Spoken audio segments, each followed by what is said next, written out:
Bien, seguimos con el proceso de prestación de servicios.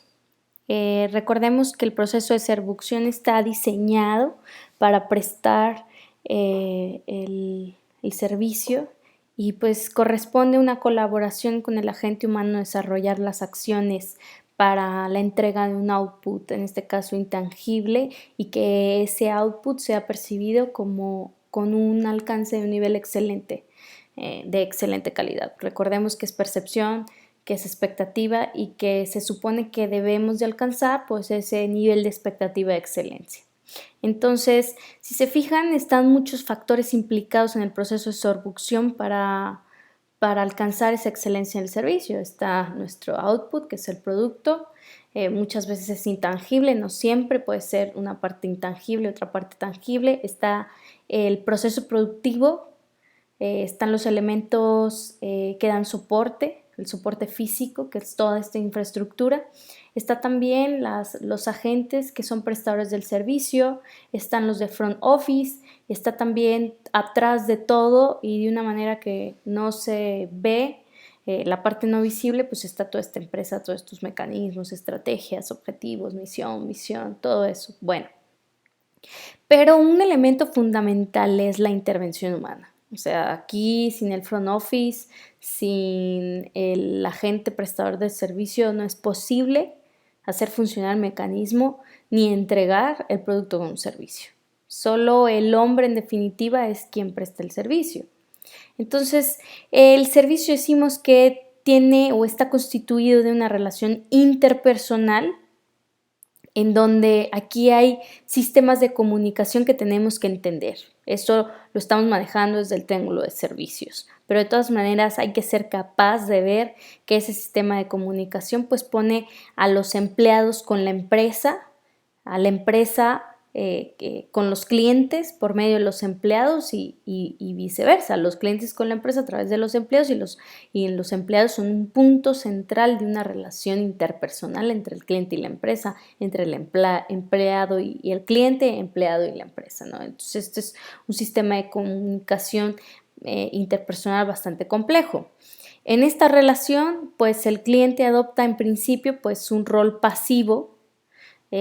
¿Por qué? Porque el empleado, quien es especialmente en front office, desempeña el papel del sujeto activo. Desde que llegas, estás en espera de que se te brinde el servicio y en general, ¿no? Porque pues no siempre es así, no sucede así, pero la mayoría de los conceptos de los servicios sucede que esperas a que te brinden el servicio y en función de cómo te involucras a ti como cliente en el servicio es donde vas adoptando otra postura más activa, pero de inicio llegas como un sujeto pasivo esperando a que brinden ese servicio. Bueno, un fenómeno económico sociológico sucede cuando se va incrementando esta autoparticipación por parte del cliente o lo que sucede desde inicio en el autoservicio.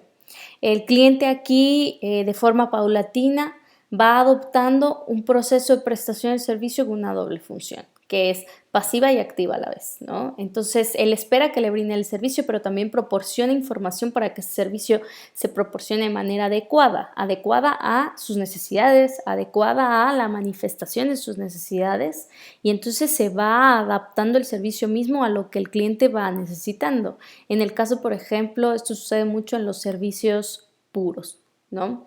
Como lo es una consultoría médica, como lo es una consultoría en abogados, una cita médica, como lo es quizás también una consultoría profesional.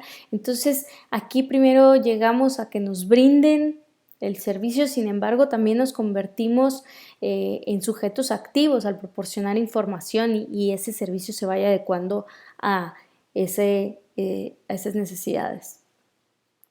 Como sujeto pasivo, se ha dicho que el consumidor, pues vemos que si su presencia pues no es posible físicamente la existencia del servicio, independientemente del grado de intensidad o sofisticación que podamos llegar a automatizarlo, sin el cliente pues no hay una prestación de servicio. Entonces, sin embargo, aunque sea un sujeto pasivo, dependemos de él para ir adecuando el servicio.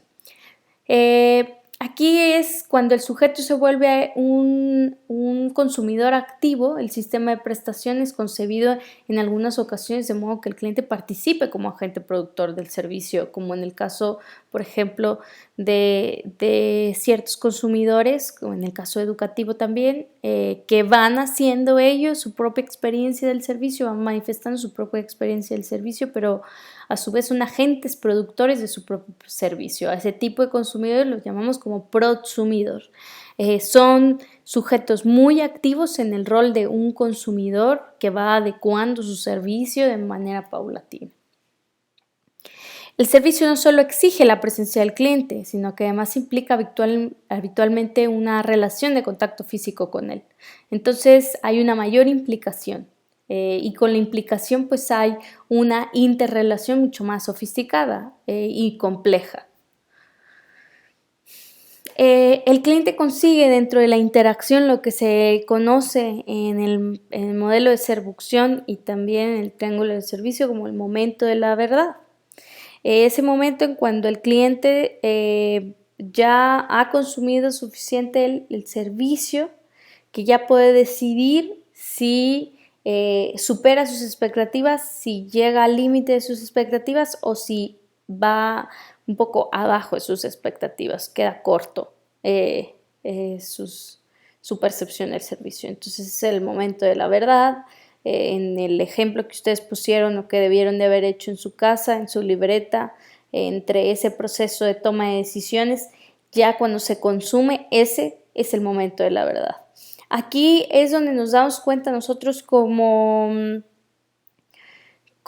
productores del servicio, como prestadores, pero también como empresa, si necesitamos redefinir el producto, si podemos crear un nuevo mercado, si las exigencias planteadas son novedosas para su proveedor, y aquí pues hay que tener un gran tratamiento de quejas, un buzón de sugerencias.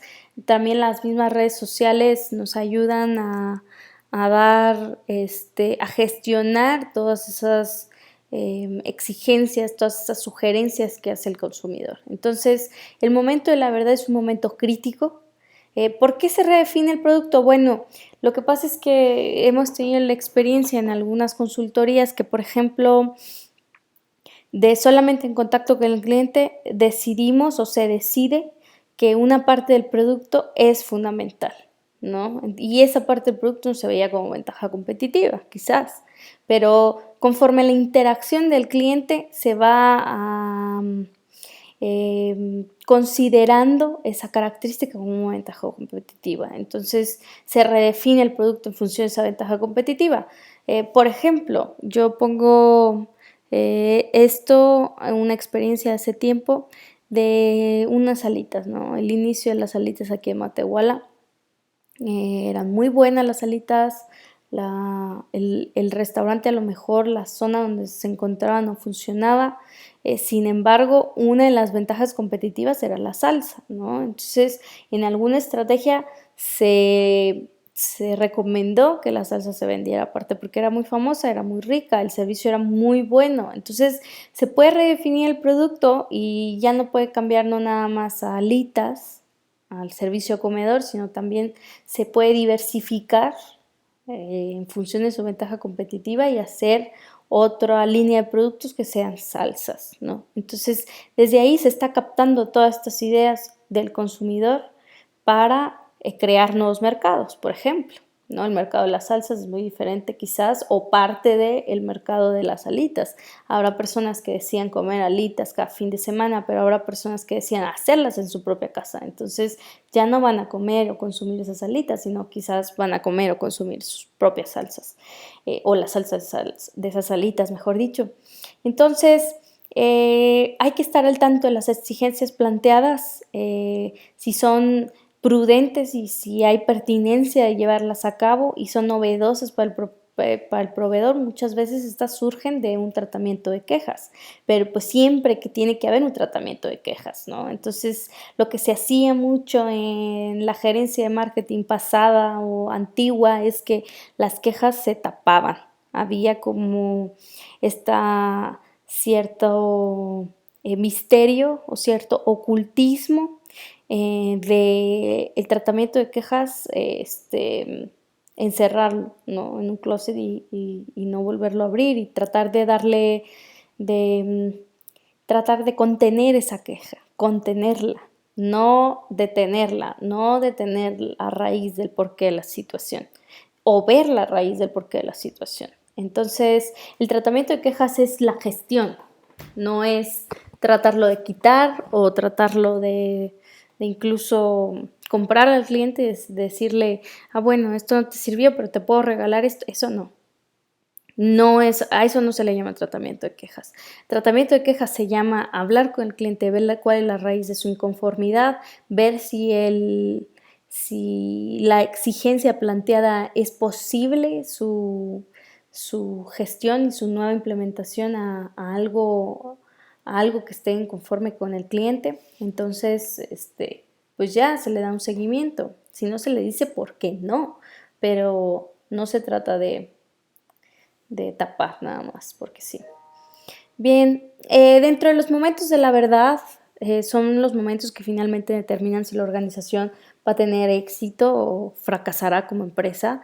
Evidentemente no de un solo momento de la verdad voy a definir el destino de mi empresa, por supuesto que no, pero sí de todo el conglomerado de momentos de la verdad, ¿no? Recordemos que el momento de la verdad es responder a la pregunta, ¿supera las expectativas o por lo menos satisface las expectativas? Porque recordemos que en el triángulo de servicios llevamos una promesa y tenemos que cumplir esa promesa. ¿De dónde está haciéndose el cliente idea de esa promesa? Pues desde el estímulo comercial, desde la publicidad, desde la promoción, de los estímulos sociales incluso, desde el estímulo social de ahí hay muy buen ambiente, entonces se genera la expectativa de que hay un buen ambiente, por ejemplo. Pero si llegamos y realmente es un ambiente muy aburrido, vamos a tener unas expectativas bajas. Entonces hay que ser simplemente congruentes con lo que decimos de inicio, que es mi promesa cumplida, y con lo que recibe el cliente, que es el momento de la verdad. Entonces, finalmente, en la conglomeración de varios clientes, se va determinando si la organización tendrá éxito, si ese momento de la verdad es congruente con lo que se promete, o si incluso lo supera, ¿no? Porque, pues bueno, o sea, si se superan las expectativas, mucho que mejor. Pero, ¿qué pasa cuando esas expectativas reiteradamente son bajas, ¿no? Son por abajo de las expectativas? Pues evidentemente va a fracasar ese output, ese producto. Entonces, es importante también considerar que todo evento en el que una persona entra en contacto con el personal o con algún aspecto, algún mensaje directo o indirecto de una organización, se crea una impresión de ella. Y esto voy más también al momento de la verdad, pero también a los estímulos comerciales, ¿no? Todos somos estímulos comerciales en una empresa. Quienes estamos en contacto con el cliente somos estímulos comerciales. ¿A qué voy? Voy a que un mesero, pero también alguien de servicio de limpieza, todos los que podrían o son susceptibles de entrar en contacto con el personal, mandan un mensaje directo o indirecto, ¿no? Entonces, evidentemente, el mensaje que se vea de ellos es la impresión que se generan de la empresa, del producto como tal.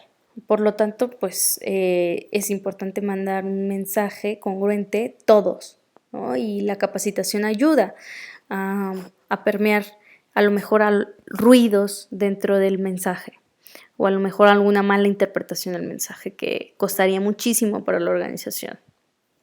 Entonces, el producto, el bien y el servicio llegan a ser el precipitado final de esta experiencia interactiva. Un cliente que sea consciente de esta eventualidad puede desempeñar un papel activo y sistemático que llegue incluso a inventar el mercado de una empresa. Inventar es solo una frase, ¿no? Pero ¿cómo un cliente que sea consciente de esta eventualidad? Pues bueno, el cliente muchas veces y esto también sirve para materia de innovación y diseño y desarrollo de nuevos productos, quien está en contacto directo con el producto y con todo el proceso de servicio, pues es el cliente, y quien puede dar una mayor retroalimentación sobre el producto la prestación del servicio y todos estos elementos de interacción es el cliente. Entonces, cuando el cliente se da cuenta de ese rol activo que tiene y del desempeño, empieza a ser sistemático y a funcionar dentro del sistema de seducción, lo que eventualmente genera es que puede reinventar un mercado, ¿no? Desde decir, oye, ¿y por qué esas alitas no las vendes por separado? Entonces allí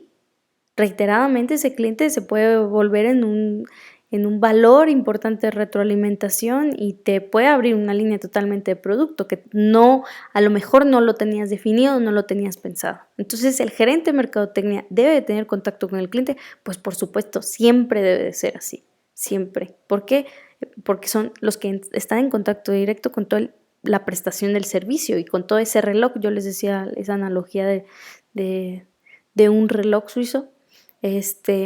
Son quienes están en contacto con todo ese mecanismo funcionando. Entonces, pues un cliente es vulnerable al ver cuáles son sus fallos y ver cuáles son los potenciales. Incluso determinar cuál es una ventaja competitiva o no. De allí algunas empresas diseñan sus programas de mejora de calidad haciendo participar al cliente en todas sus fases del proceso productivo o en este caso seductivo.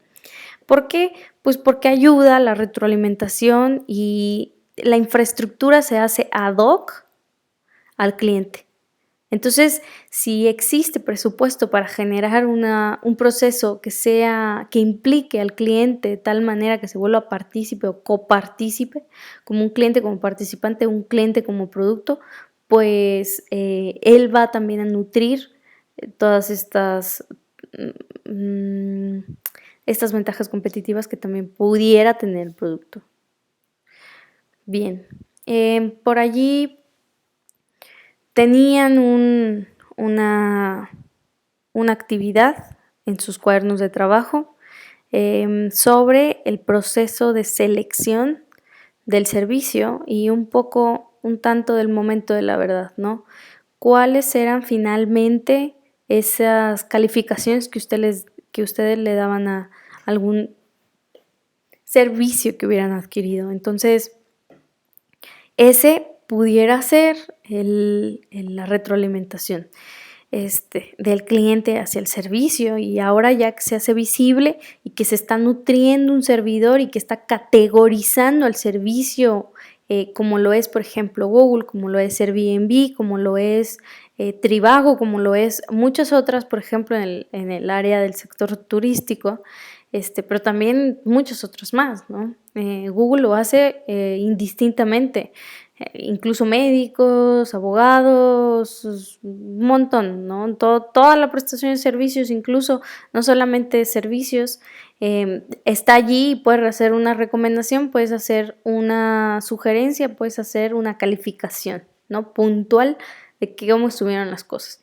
Entonces, pues sí, es parte del proceso seductivo. Todas esas ideas son posibles ideas que reinventan un mercado, que pueden incluso redefinir el producto y pues que también son una fortaleza para la gestión y el tratamiento de las quejas, y además de forma automatizada. Por favor, súbame el escáner de su actividad al OneNote, ese que teníamos que revisar para la clase pasada o para esta clase, donde esté el momento de la verdad, que es el proceso de consumo, ¿no? Pues bueno, si no hay ninguna duda, pues ya nos estaremos viendo en el otro tema.